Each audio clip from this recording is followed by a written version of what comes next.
Welcome to CFRI's Cystic Fibrosis Community Voices, a video podcast series created by and for the cystic fibrosis community.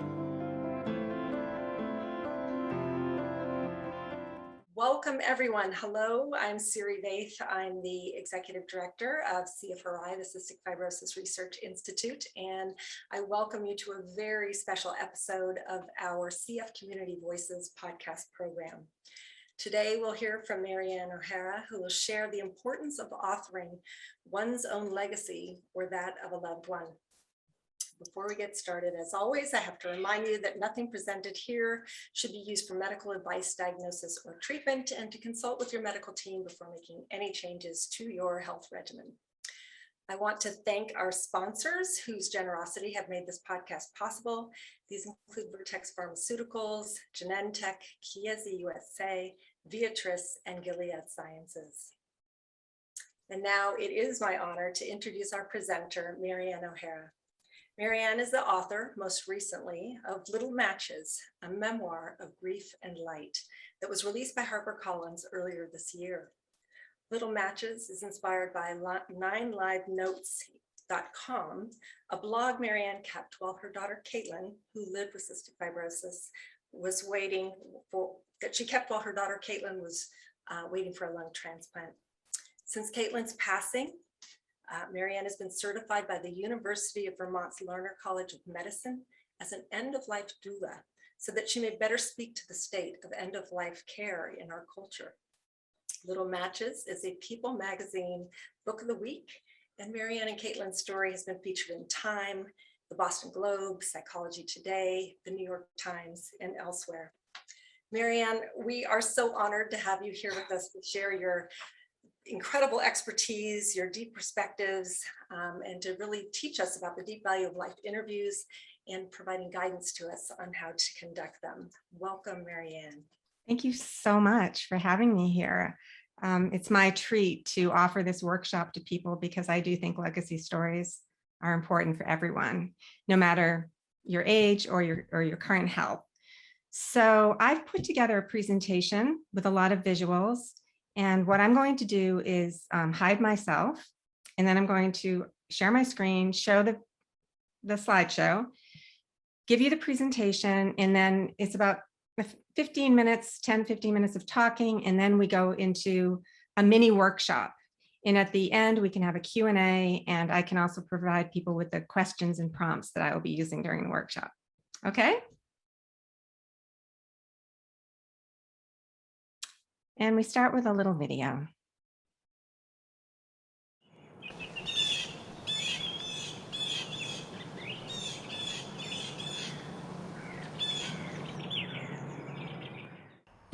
After I lost my daughter, Caitlin, I looked for revelation. I became every human who has ever looked for answers to the hard questions. Where is she? Is she?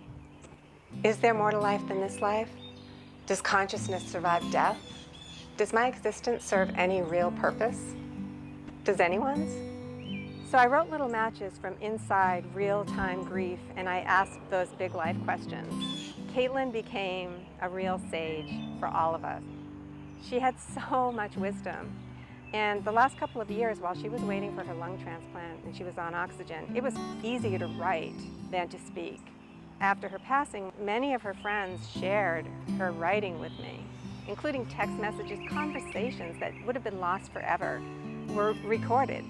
So all of her old soul wisdom is in the book in a really cool way. I know I'm not the first person to lose what's most important to me. Humans lose all the time, and lose hard. Little Matches is for anyone who loses and asks, now what?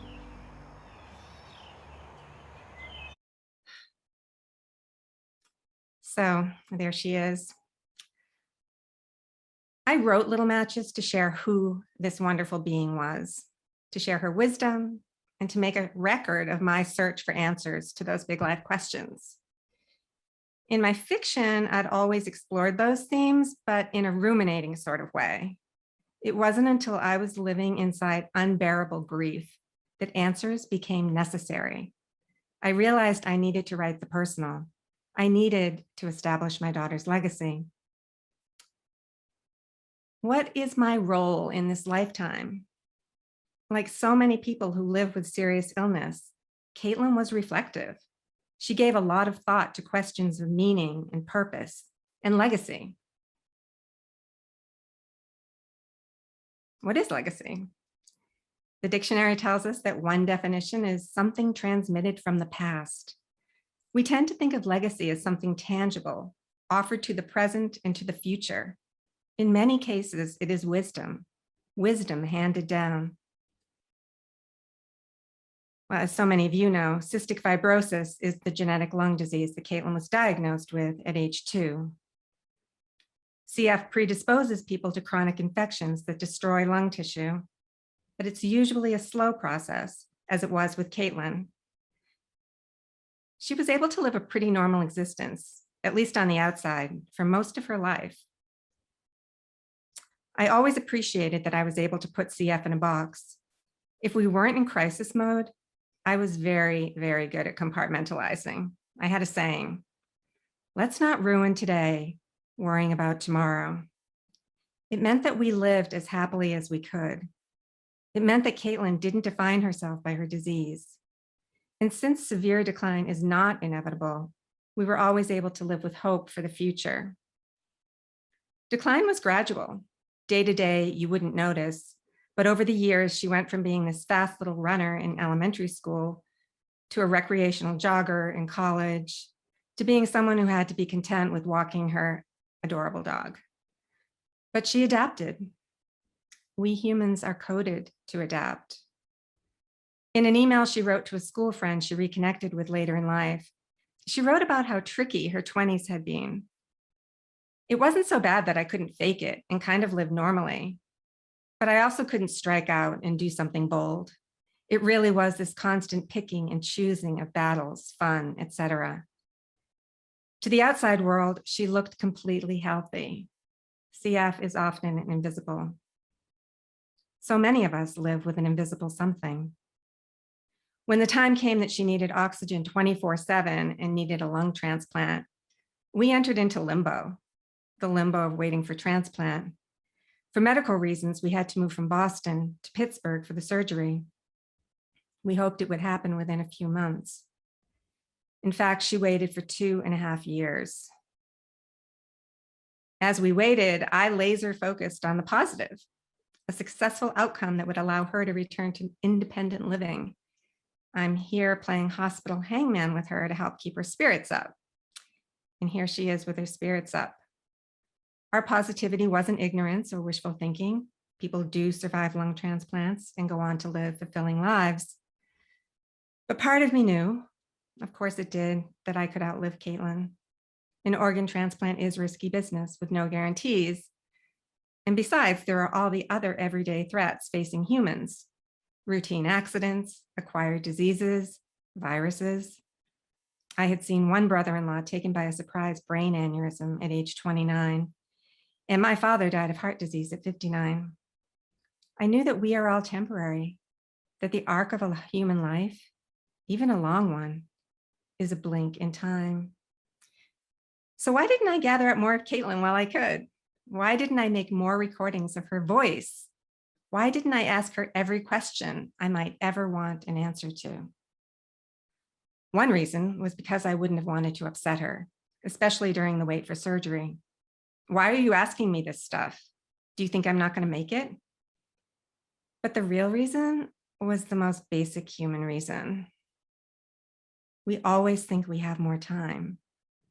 We should know better. We know we will die, but of course we don't want to think about it.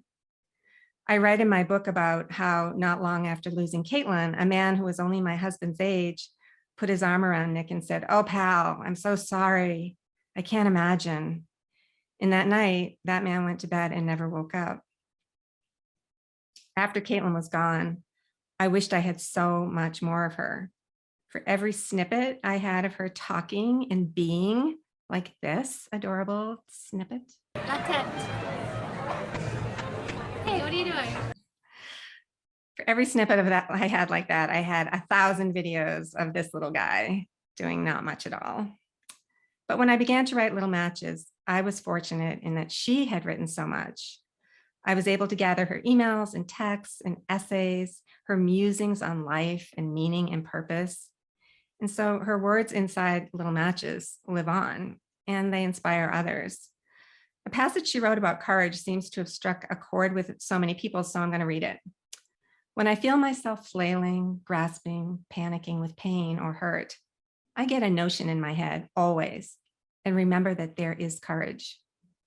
Courage is the answer, because courage doesn't negate the problem. It exists within the problem.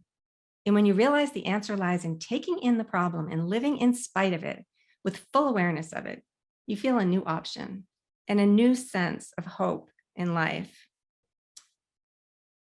So I was able to cobble together like all of the writing and so many of her belongings and weave all of her into Little Matches. Her legacy and mine exist. And at this point, I would normally ask, have you thought about your legacy? But obviously you have, because you're here. So we all have stories. We all have wisdom to share. I set this workshop up to urge everyone to consider conducting a life interview with a loved one. And I also recommend that you do it for yourself. It's a great tool for reflecting on who you are, what you stand for, how you feel about your life, and what wisdom you might like to pass along. Let me repeat what I said a minute ago. We always think we have more time. Let me tell you a little story that illustrates that. I've always been a volunteer of one kind or another, and since Caitlin's death, I have felt a calling to speak to the state of end-of-life care in this country. So I trained as a certified end-of-life doula through a program at the University of Vermont. An end-of-life doula provides support and comfort to humans as they approach death, like a birth doula, only on the other side of that arc. My favorite part of the training was legacy work, helping people craft their life stories. I realized that I could have used the right words to conduct a legacy interview with Caitlin, even during the transplant wait.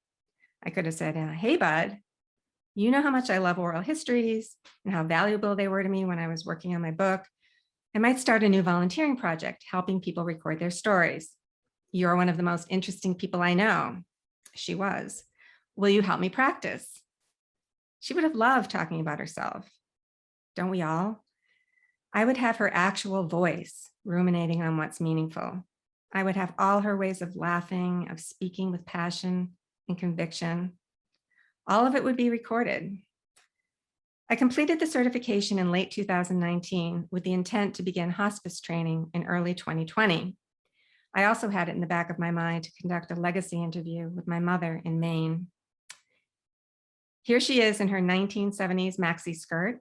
She was a member of the Historical Society, and I'm pretty sure the occasion was the celebration of America's bicentennial. She loved history and books and had the kind of memory I can only dream of having.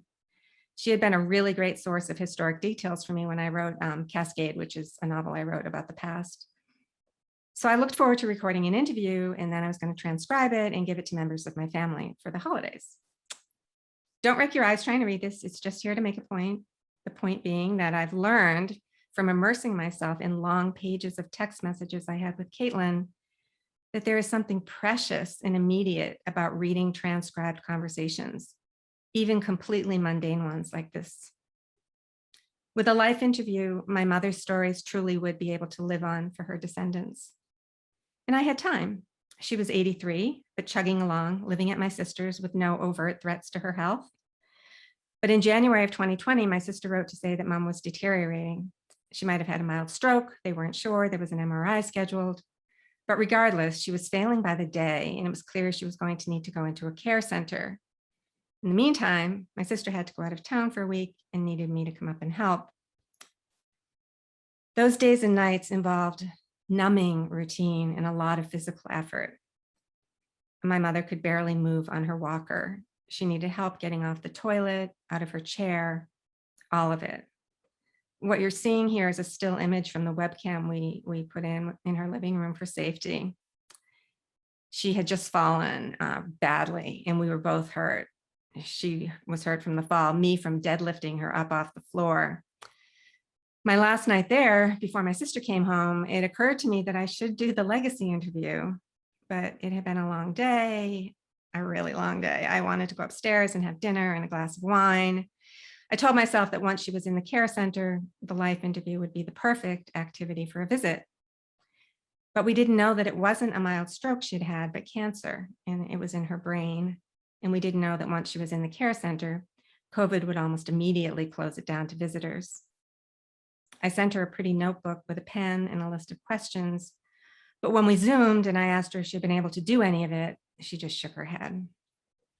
For weeks, we all visited outside, waving through windows and watching while a priest administered last rites. A few of us were allowed in at the end, but by then she was transitioning. She couldn't communicate. And again, as with Caitlin, I berated myself as I picked through scraps of memory and old messages to write an obituary.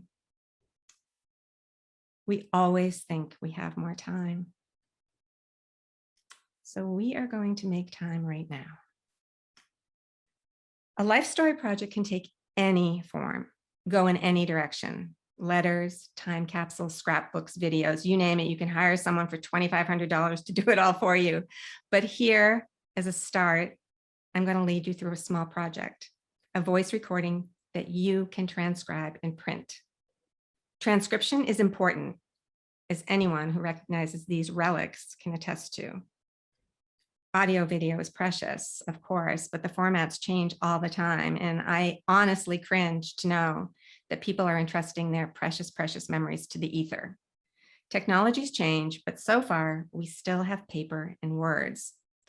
With a transcription, you'll have something tangible that can be held, saved, and passed down through generations. First of all, I just would like to point out the difference, as I see it, between oral histories and legacy/life stories. Oral historians have long gone around collecting people's stories in as much detail as possible to preserve a record of time and place. The recordings are usually hours long and full of detail. They can be quite tedious, but they're useful records. When I was writing my novel of the 1930s, I really relied on these histories.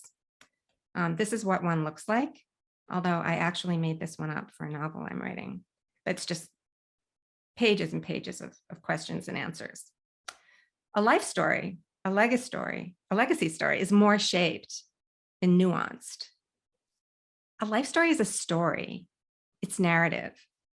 We hear facts about a person's situation and it can be truly hard to empathize, but we learn their story and we cry. An oral history might tell you that milkmen used to deliver milk in quart-sized glass bottles and set them on people's back steps 3 mornings a week. A legacy story will tell you how a particular kind milkman delivered free milk every Monday to someone's struggling widowed mother in 1952, teaching a young kid a lifelong lesson about generosity. So let's go back to that word legacy, that idea of passing on your learned wisdom.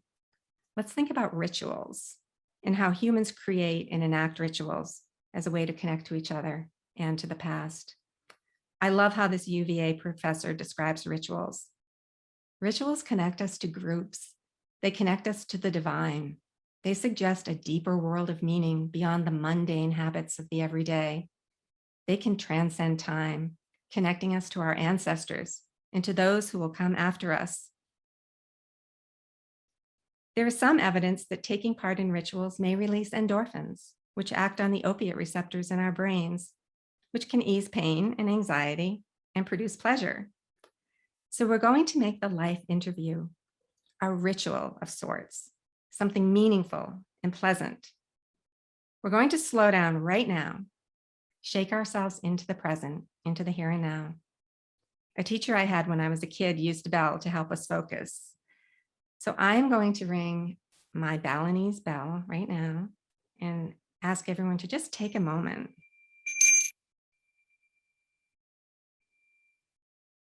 Take a nice long deep breath. Hold it, let it out. Touch something nearby. Notice the texture. I've got a stone from Italy on my desk. It's beautiful and smooth.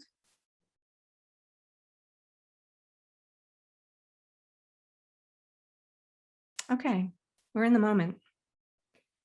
This is where we want to be when we conduct our life interviews, which means we want to plan them, make time for them, make them special.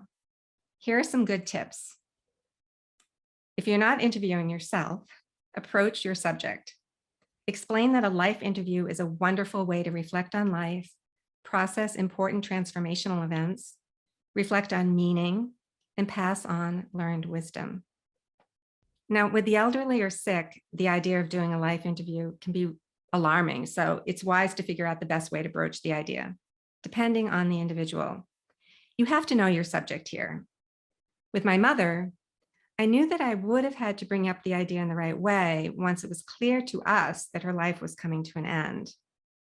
With her, because she was a big storyteller anyway, with that great memory, I might have said something like, "We've always loved your stories. I'd like to start a family history project. Can I start with you?" I also might have bitten the bullet, so to speak. Hospice nurses tell story after story of patients who don't talk about their imminent death because they think their loved ones can't handle it, when in fact they'd really like to talk about it. So it can be a tricky place to navigate, but approaching from an almost neutral, calm place of openness and love and support is a good start, I have found. But not everyone will be open to the idea, so don't record secretly. If someone doesn't want to do it, it's certainly their right. Offer to conduct the interview wherever the subject feels most at ease. The spot should be private and quiet, welcoming and comforting. It's good to have water or tea available. Establish a time limit, especially for people who like to chit chat. I'm suggesting 30 minutes. 30 minutes is easy to schedule. It's a manageable amount of time for someone to spend talking, especially if they're ill or elderly. And 30 minutes is easy to transcribe. Have your questions ready. I'm going to be providing you with some sample questions, which you can use verbatim or you can use them as a point of departure. Know your recording app and practice with it so there won't be any glitches. I just use the app, the voice recording app on my iPhone, but there are plenty of apps available. And of course, there are traditional standalone recorders. I think they still exist. Conducting the life interview. Get comfortable. Ready the recording app and place it between you where it can pick up the sound of both voices. Briefly explain that you will be asking questions, but they're not set in stone. That if your subject doesn't want to answer any particular question, it's absolutely fine. When you ask your questions, take care to maintain eye contact and refrain from responses other than encouraging murmurs, right, okay. Keep in mind that it's an interview, not a conversation. Be conscious of framing questions so that they are open-ended and don't reflect your own opinions. Avoid leading questions such as, was it terrible when your father left the family? Instead, you might ask, how did you feel when your father left your family? Follow-up questions can be helpful, such as, can you give me an example of that? I'm going to read the questions/prompts, and the list will be available afterward. But for now, you might want to just close your eyes and just reflect on the prompts or jot down notes. I obviously won't be allowing for the normal amount of time for answering inside of our short time here today. So my first 3 prompts are not for verbally answering. They are just to start the process. They are for reflection. Who are you?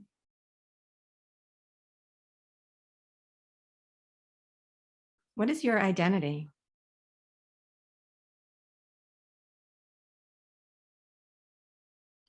What else are you?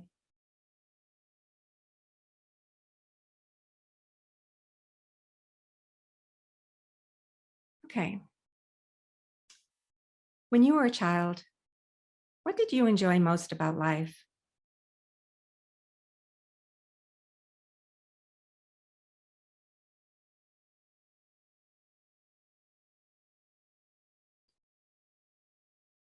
What have you liked best about your adult life so far?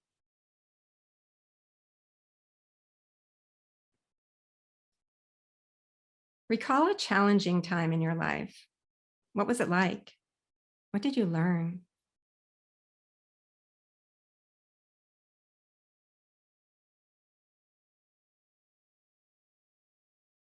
If you had the power to solve one and only one problem in the world, what would it be?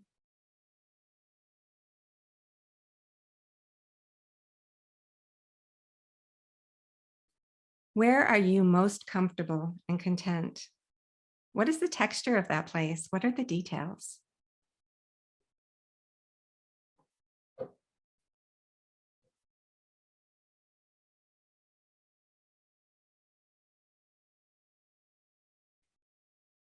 If you were very ill or nearing end of life, what would be the best way a loved one could support you?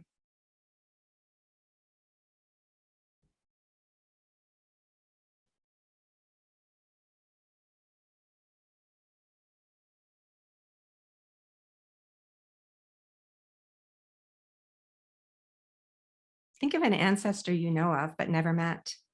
If you could communicate with that person, what would you say?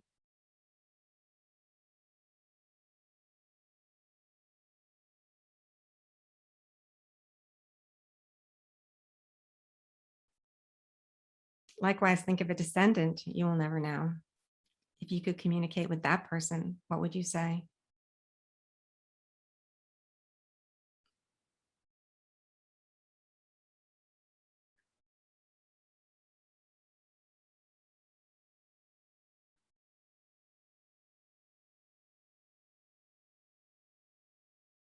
What have been the most influential experiences in your life?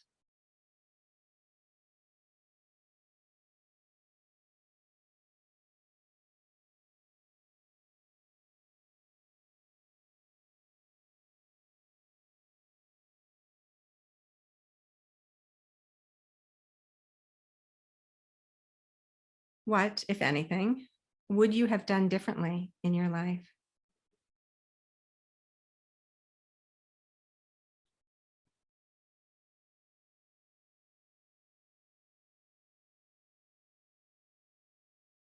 What do you know now that you wish you had known when you were younger?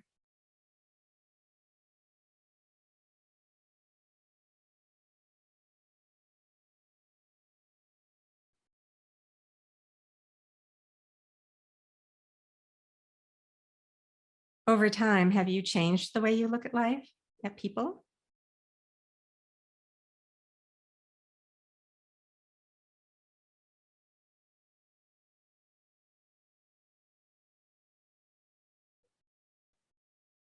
Do you have a philosophy of life? What's your best piece of advice for living? If a young person came to you asking, what's the most important thing for living a good life? What would you say?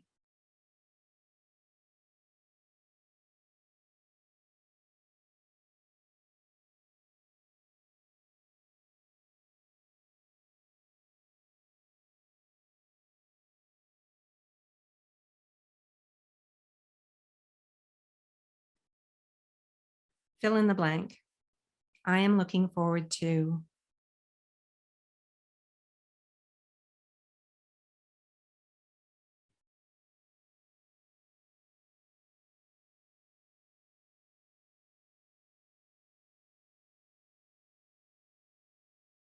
What do you see as your purpose in life?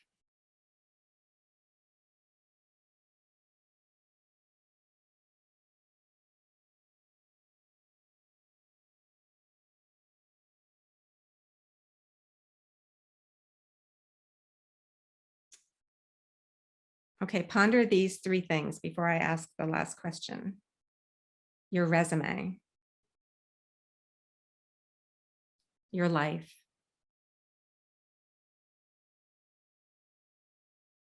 your eulogy,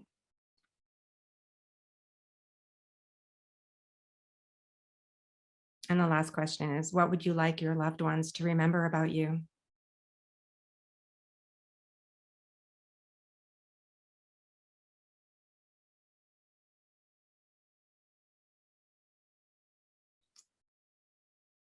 So once you have your recording, promise yourself you'll transcribe it immediately. You can do it yourself, which can be a little tedious, but a half hour is not hard at all. And it can be nice to listen to it again anyway. Or you can use one of many transcription services that will do it for you for a small fee. I've used this one before. but a quick search online will give you plenty of options. When I sent my first legacy subject her transcript, I asked for feedback, and this is a vibrant woman in midlife with no health issues, and she said, "I like that the Legacy Project gives you a chance to think about legacy and life philosophy and not just end-of-life issues. The range of questions allowed me to think about a lot of things that I usually think about separately. I was pleasantly surprised to see that I have a pretty coherent life philosophy." When Caitlin turned 21, I made good on a vow I had made when she was diagnosed to do a meaningful, time-heavy volunteer stint if she lived to be 21. I became a mentor to a high school student, which came with a firm commitment to spend time with her every week of high school until graduation. This was my girl, Amy, seen here with Henry back in the day. She was a delight, and she's a remarkable young adult now. She and her sister review books on Instagram, and the very day I was writing this part of the workshop, I saw that Amy had posted this, and I loved how she mused about the timelessness of words in her post. People live on forever through stories. It's so true. It's all we've got. So once you've transcribed it, print it, make it pretty, keep it plain, whatever, just print it and share it. Again, all of this is so flexible and easy to personalize. So recently my brother found another little snippet of my daughter that I didn't know existed, and it's such a precious record. I'm going to share it with you because I love to talk about her. It's a great first signing. I'm so proud of my mother that when I walked out a bunch of grapes and the harp player was playing, I teared up, and I was glad I had my glasses on. My little kitten. So my hope is that this little workshop and little matches will encourage people to think deeply about life and purpose and what's really important at the end of the day. So thank you so much. I'm still speechless here. I had chills just throughout your presentation. So moving and so incredibly meaningful. Thank you. What a gift to all of us. Thank you. It's a gift I like giving. Thank you so much. I thank you, Maryanne, for all you have shared with us. I do have this sense this is just the beginning, that we'll be hopefully circling back. There's such a need for this, such an interest in it. And I do want to stress, for those of you who joined us who have lost a loved one to CF, that CFRI does offer a support group for those who have lost loved ones to CF. It's held twice a month.